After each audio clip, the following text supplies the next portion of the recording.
Assalomu alaykum. Bugun dasturimizda Erdo'g'an Ironni xato qilishdan tiyilishga chaqirdi. Eron Iordaniyadagi Bundeswehr lageriga raketa zarbasi berdi. Keskinlik kuchaymoqda. Eron endi yanada kuchli raketalardan foydalanishga o'tmoqda. AQSh Yaqin Sharqqa 3-aviatashuvchi kemasini yubormoqda. Biz urush holatidamiz, amirlik prezidenti. Endi esa batafsil. Rossiyadagi hamyurtlarimiz diqqatiga. Rossiyada ishlab hujjatlar borasida qiynalmoqdamisiz? Biz sizga barcha rasmiy hujjatlarni taxlashda yordam beramiz. Registratsiya, продление, уведомление, трудовой договор va Turkmaniston fuqarolari uchun 1 yillik ishchi vizasi. Hammasi qonuniy, ishonchli va muhimi tezkor. Murojaat uchun hoziroq ekrandagi raqamlarga qo'ng'iroq qiling. Erdo'g'an Ironni xato qilishdan tiyilishga chaqirdi. Turkiya prezidenti Rajab Toyyib Erdo'g'an Ironni xato qilishdan tiyilishga va qaysarlik qilmaslikka chaqirdi. Bu haqda u kecha 9-mart kuni hukumat yig'ilishidan so'ng qilgan chiqishida so'z ochdi.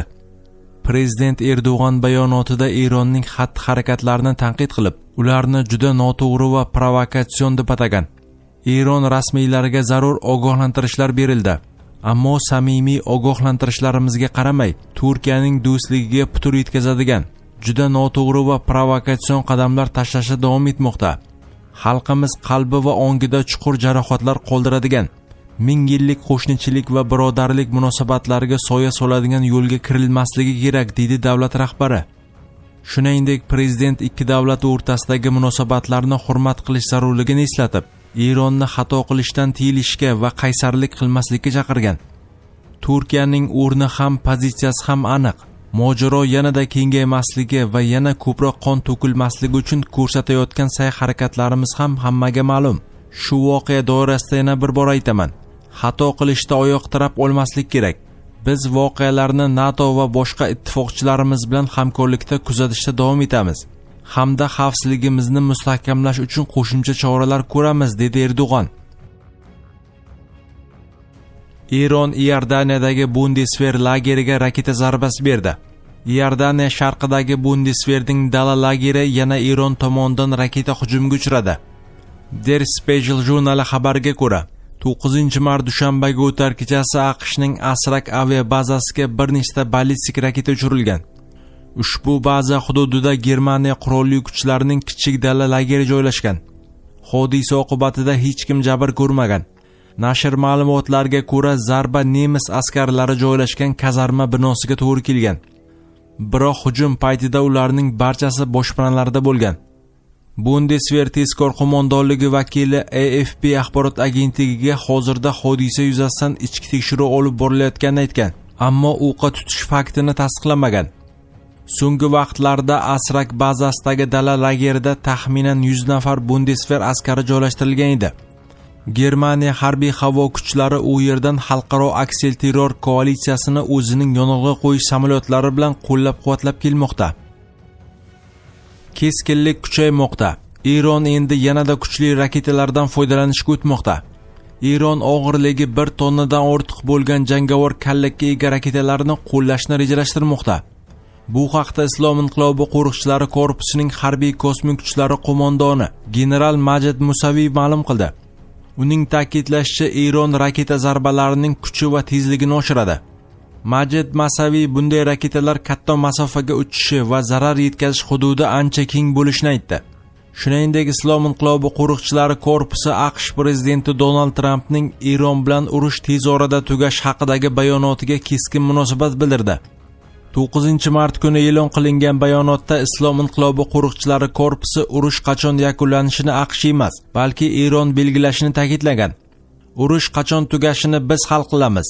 Jang maydonidagi vaziyat va urushning yakuni Islom Respublikasi qo'lida, deyiladi bayonotda. Bungacha Donald Trump urush kutilganidan ancha tez tugashi mumkinligini, hatto urush deyarli tugaganini bildirgan edi. Trumpning so'zlariga ko'ra, Eronning na dengiz floti, na aloqa tizimi, na havo kuchlari qolgan. Shu bilan birga Eron tashqi ishlar vaziri Abbos Aroqchi mamlakati zarur bo'lgan taqdirda raketa hujumlarini davom ettirishini ma'lum qilgan. Aroqchi AQSh bilan muzokaralar endi kun tartibida yo'qligini bildirdi.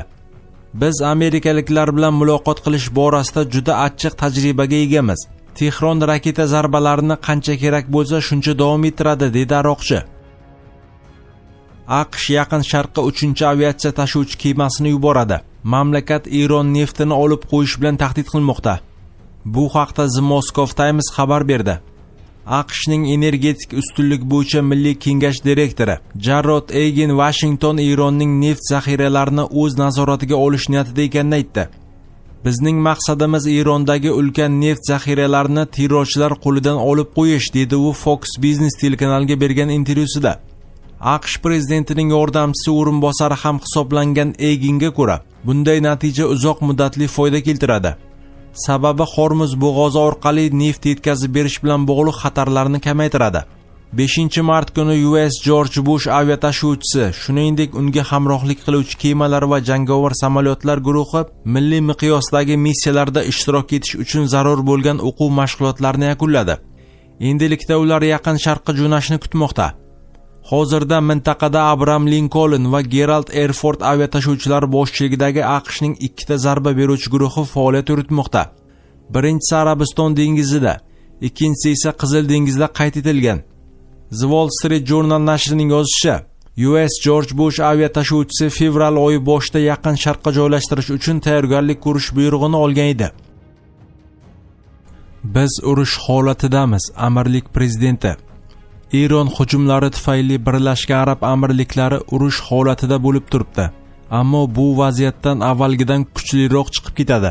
Bu haqda Birlashgan Arab Amirligi prezidenti Muhammad bin Zoid Al Nahyan ma'lum qildi.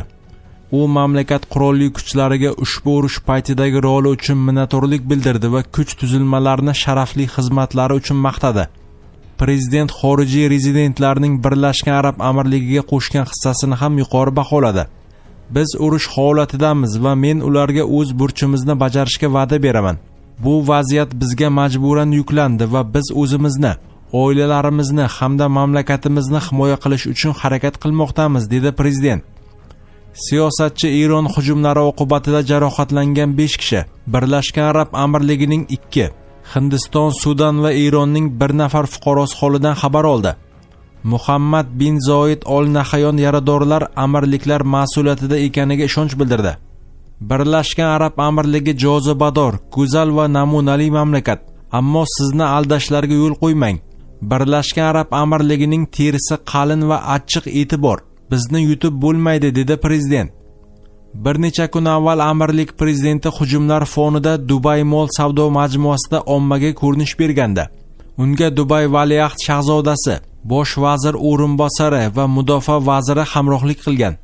7-mart oqshomida Eron droni Dubaydagi 23 Marina Tower turar joy baland binosiga zarba berdi. Birlashgan Arab Amirligi rasmiylari hozircha ushbu hodisaga izoh bermagan. Tehron bayonotiga ko'ra hujumda maqsad Amerika harbiylari bo'lgan. Voqea joyidan olingan kadrlarda quyuq tutun ko'tarilganini ko'rish mumkin.